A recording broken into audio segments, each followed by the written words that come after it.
नमस्कार दोस्तों, आध्यात्म के एक और नए अंक में आपका हार्दिक स्वागत है। दोस्तों, हिंदू पौराणिक कथाओं के मुताबिक पृथ्वीलोक एक क्षेत्र होता है जो कि स्वर्ग और पृथ्वी के मध्य रहता है।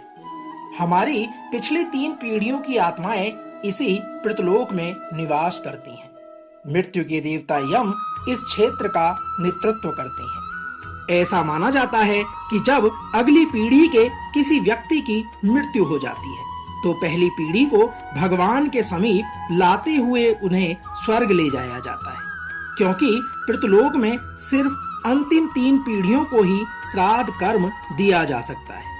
शास्त्रों में ऐसा माना जाता है कि किसी भी व्यक्ति की मृत्यु इन 16 तिथियों के अतिरिक्त अन्य किसी भी तिथि पर नहीं होती है। अर्थात जब भी पूर्वजों का श्राद्ध किया जाता है तो उनकी मृत्यु तिथि के अनुसार ही करने का प्रावधान है। इसलिए पितृपक्ष 16 दिन के होते हैं। इसी कड़ी में आज हम आपके बीच पितृपक्ष के 8वें दिन के श्राद्ध के महत्व के बारे में वर्णन करने जा रहे हैं। दोस्तों, श्राद्ध के 8वें दिन उन लोगों का श्राद्ध किया जाता है जिनकी मृत्यु अष्टमी तिथि को हुई होती है। इस दिन श्राद्ध करने वाले व्यक्ति को संपूर्ण समृद्धियों की प्राप्ति होती है। आइए जानते हैं 8वें दिन के श्राद्ध की तिथि और शुभ मुहूर्त के बारे में। अष्टमी श्राद्ध 6 अक्टूबर 2023 को सुबह 6:34 पर आरंभ होगा और 7 अक्टूबर 2023 को सुबह 8:08 पर समाप्त होगा। यदि बात करें अष्टमी श्राद्ध 6 अक्टूबर 2023 का शुभ मुहूर्त कुतुर्प मुहूर्त सुबह 11:46 से दोपहर 12:33 तक रहेगा। दोस्तों, आइए जानते हैं 8वें श्राद्ध की कथा के बारे में। पौराणिक कथाओं की यदि बात की जाए तो महाभारत काल से श्राद्ध की शुरुआत हुई, जिसके अनुसार दानवीर कर्ण की मृत्यु के बाद चित्रगुप्त ने उन्हें मोक्ष देने से मना कर दिया। इस पर कर्ण ने चित्रगुप्त से पूछा कि मैंने अपनी सारी संपदा हमेशा दान पुण्य में ही दी है, फिर मुझ पर कैसा ऋण शेष रह गया है। कर्ण की बात को सुनकर चित्रगुप्त ने कहा कि आपने देव ऋण और ऋषि ऋण को तो पूर्ण कर दिया, परंतु आप पर पृथु ऋण बचा हुआ है। आप जब जीवित थे तो आपने केवल संपदा और सोने का ही दान किया था। आपने कभी भी अन्न का दान नहीं किया। इस कारण आप पर पृथु ऋण शेष है। जब तक आप पृथु ऋण नहीं उतारते हैं, आपको मोक्ष प्रदान नहीं हो सकता।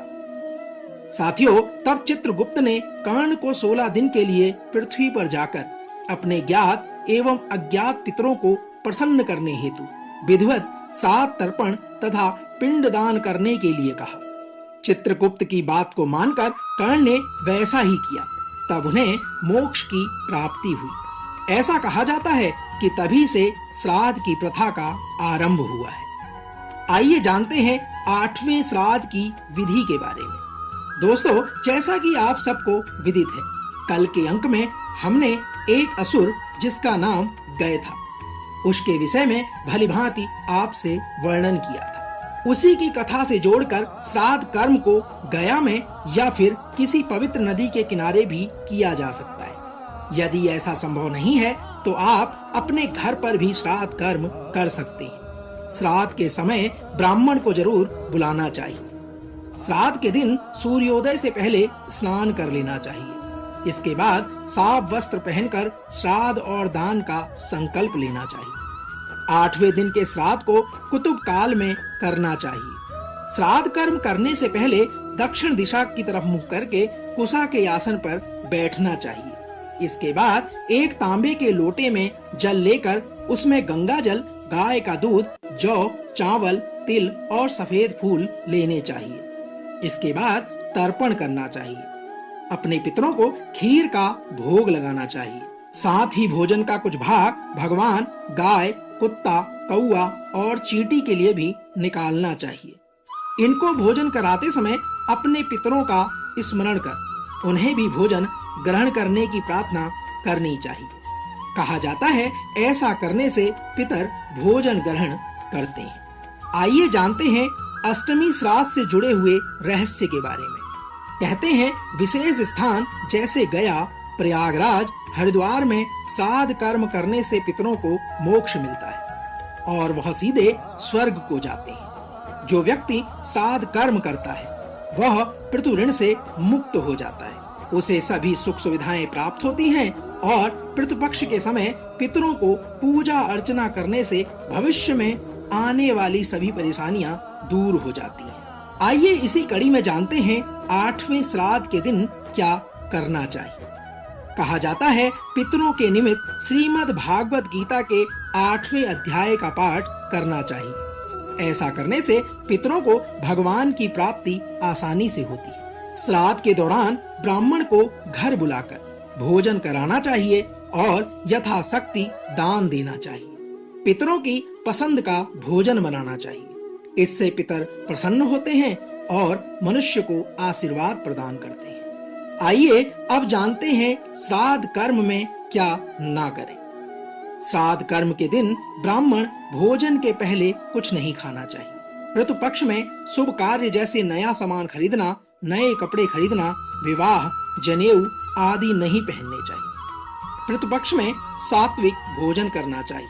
प्याज, लहसुन का इस्तेमाल भोजन में नहीं करना चाहिए। इसके अलावा कांच या फिर लोहे के बर्तनों का उपयोग भी नहीं करना चाहिए। आप ब्राह्मण को भोजन कराने के लिए पत्तल का इस्तेमाल कर सकते हैं। दोस्तों, ऐसा माना जाता है कि इन 15 दिनों में पितर किसी भी रूप में घर पर आ सकते हैं। इसलिए घर पर आए जरूरतमंद व्यक्ति या फिर पशु का अनादर नहीं करें। उन्हें भोजन कराएं और उनकी सहायता करें। दोस्तों, तो यह तो थी पितृपक्ष अष्टमी श्राद्ध के महत्व, उसके शुभ मुहूर्त और उससे जुड़ी कथा के विवरण का सार। हम आशा करते हैं कि आज का यह अंक आपको अवश्य पसंद आया होगा। कल एक और नए अंक के साथ फिर आपसे होगी मुलाकात। तब तक जय श्री हरि विष्णु।